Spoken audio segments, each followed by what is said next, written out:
Hi, সুপ্রিয় viewers, welcome to সুলতান আহমেদ মস্ক বা blue মস্ক in Istanbul, turkey. আমার টার্কি ইস্তাম্বুল সফরের এপিসোড 2 আপনাদের সম্মুখে আনার চেষ্টা করছি। প্রিয় ভিউয়ার্স, উল্লেখ্য যে ব্লু মস্ক বা সুলতান আহমেদ মস্ক এটি ঠিক আয়া সোফিয়া মস্কের উল্টো দিকে, অর্থাৎ একই স্থানে দুটি মস্ক। লেফট হ্যান্ড সাইডে রয়েছে আয়া সোফিয়া মস্ক আর রাইট হ্যান্ড সাইডে রয়েছে ব্লু মস্ক বা সুলতান আহমেদ মস্ক।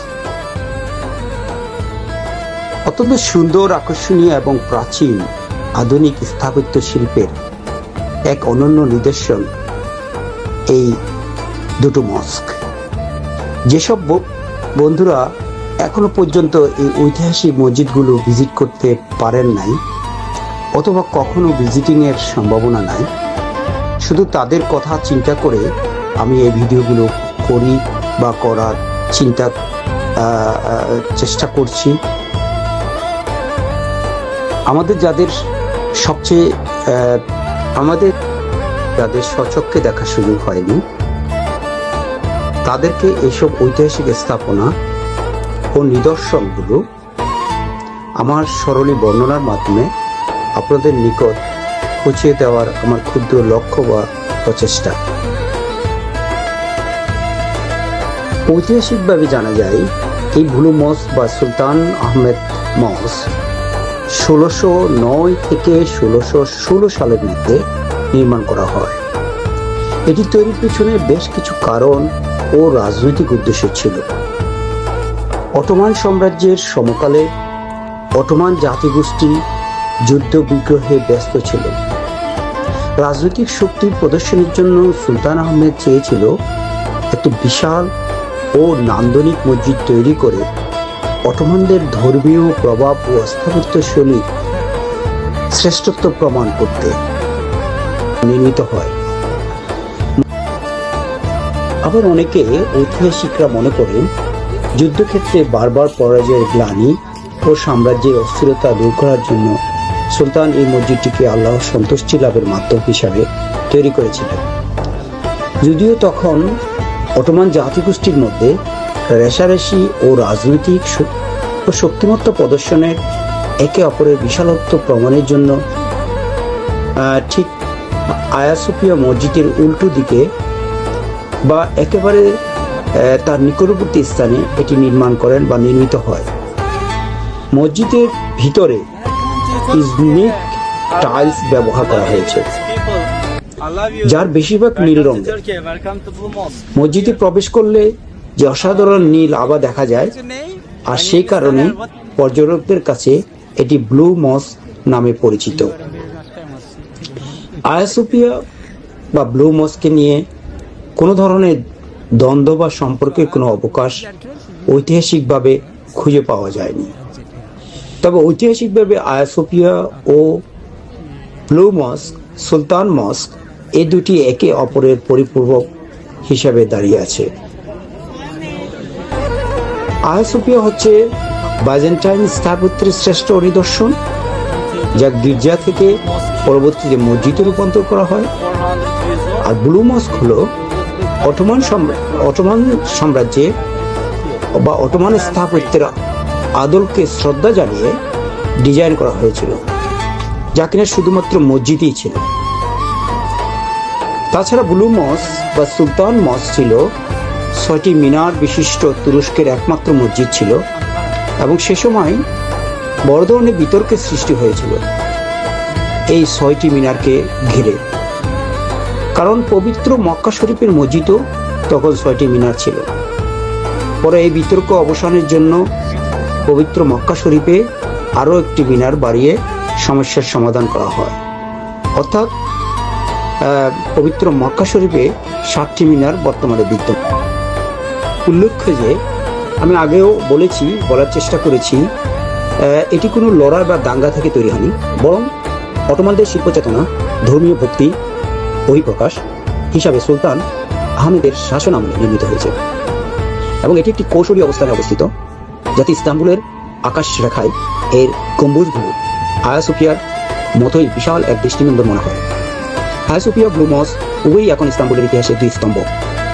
এই ছিল ব্লু মস্ক বা সুলতান মস্কের সংক্ষিপ্ত ইতিহাস বিবরণী, যা কিনা বহমান যুগ যুগ ধরে। আমরা এখন এটাকে আমাদের ক্যামেরায় আমাদের সাধ্যমতো আমাদের নিকট আপনাদের নিকটে স্থাপনের চেষ্টা করছি। আমি এখন ব্লু মস্কের বাহিরের অংশ আপনাদের দেখানোর চেষ্টা করছি এবং ধীরে ধীরে ভিতরের অংশে প্রবেশ করব। তখন আমাদের সাথেই থাকেন, আমরা সবাই মিলে এটা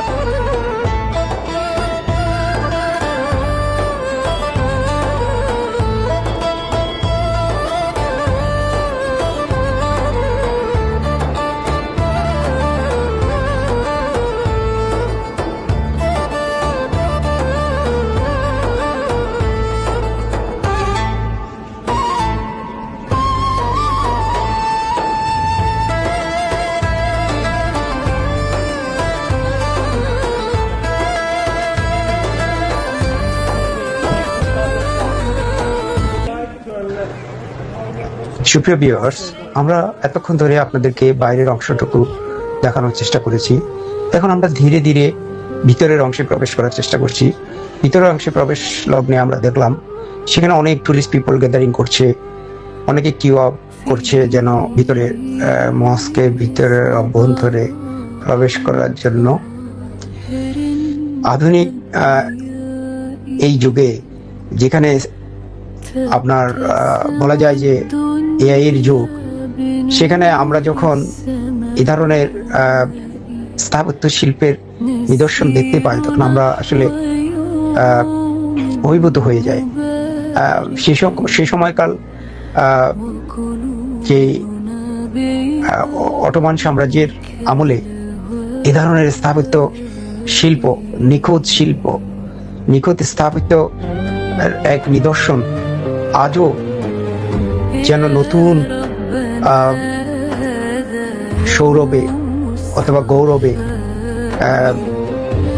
আমাদের বর্তমান সভ্যতার মানুষগুলো দেখতে পাচ্ছে, যেটা নাকি শত শত বছর আগে, হাজার হাজার বছর আগে সেই মস্ক থেকে মনে করার কোনো কারণই নাই যে এটি একটি সেই অটোমান সাম্রাজ্যের আমলের একটা মস্ক। আসলে সেই সময়কার যে নিখুঁত কারিগর ছিলেন তাদের প্রতিভার আসলে আমরা আশ্চর্য হয়ে যাই, অভিভূত হয়ে যাই। তাদের শিল্পকর্মের যে হাতের ছোঁয়া এখনো পর্যন্ত আধুনিক এই যুগে আমরা মানে কি বলবো, এটা বলার অপেক্ষা রাখে না যে তাদের যেই শৈল্পিক কারুকাজ এগুলো সবসময় এই যুগের মানুষদেরকে সত্যি সত্যি আশ্চর্য হওয়ার মতো। এখানে আমি লক্ষ্য করছি অনেক টুরিস্ট লোকজন এসেছে এটার ভিতরে। কারুকাজগুলো আপনারা দেখেন, যেহেতু এটা নামাজের টাইম ছিল না, আমার পক্ষে নামাজ পড়া সম্ভব হয়নি, তো আমাকে আবার ছুটতে হবে আরেকটা ঐতিহাসিক মস্ক বা ভিজিটের জন্য। সেই মস্কটা হচ্ছে সুলেমানি মস্ক, সেটাও ঐতিহাসিক একটা মস্ক। তাই তাড়াহুড়া করে আমি যতটুকু পারছি আমার ক্যামেরা বন্দি করার চেষ্টা করছি। সেখানে সারা পৃথিবী থেকে বিভিন্ন দেশ থেকে টুরিস্ট এসেছেন এবং তারা ঘুরে ঘুরে দেখছেন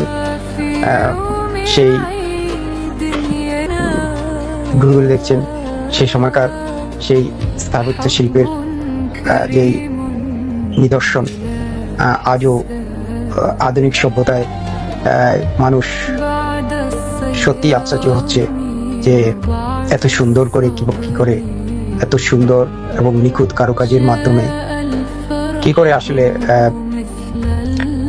একটা মস্ক হতে পারে বা একটা স্থাপত্য হতে পারে, সেটাই আমরা আসলে সবাই দেখার চেষ্টা করছি। দেখা হয় না চক্ষু মেলিয়া। বিটিভির একটা প্রোগ্রাম ছিল, আমি লক্ষ্য করতাম,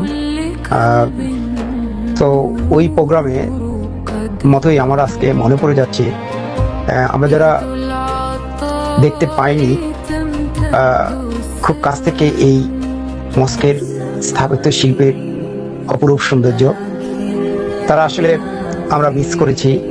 কিন্তু আমি চেষ্টা করেছি অন্তত তাদের কথা চিন্তা করে আমি এই মস্কের ভিতরের ভিডিও, বাইরের অংশ আমার ক্যামেরায় বন্দি করে আমি সেটা এপিসোড আকারে সকলের কাছে আমি উপস্থাপন করার চেষ্টা করেছি। আমি আসলে এই ঐতিহাসিক মস্ক একটা স্মৃতি বিজড়িত একটা নিদর্শন আমার নিজের কাছেও ধরে রাখার জন্য চেষ্টা করেছি। আমি সেই জন্য চাচ্ছি যে যারা হয়তো আসতে পারেনি বা আসার সম্ভাবনা নাই বা তাদের পক্ষে সম্ভব হবে না, তাদের জন্য এই ভিডিওটা, এই এপিসোডটা আমার করা, এবং তারা যদি একটু দেখে, আমি মনে করি যে আমার প্রচেষ্টা আর সেই লক্ষ্যেই যেন সবাই দেখতে পায়, আর যারা দেখতে পায়নি তারা যেন দেখার সুযোগ পায়। সেই জন্য আমি চাচ্ছিলাম যে আপনাদের কাছে অনুরোধ করতে, যে এটাকে যদি আপনারা আপনাদের একটু শেয়ার দেন, তাহলে সেটা অনেকের কাছে পৌঁছাবে এবং সে সূত্রে অনেকে হয়তো দেখার সৌভাগ্য হবে। আজ এই পর্যন্তই, দেখা হবে পরবর্তী কোনো ভিডিওতে। আশা করি সে পর্যন্ত আমাদের সাথেও থাকবেন, সবসময় আমাদের সাথে থাকবেন, এই আশা ব্যক্ত করে আজকের মতো এখানেই এই এপিসোডের সমাপ্তি ঘোষণা করছি। ধন্যবাদ। আল্লাহ হাফেজ।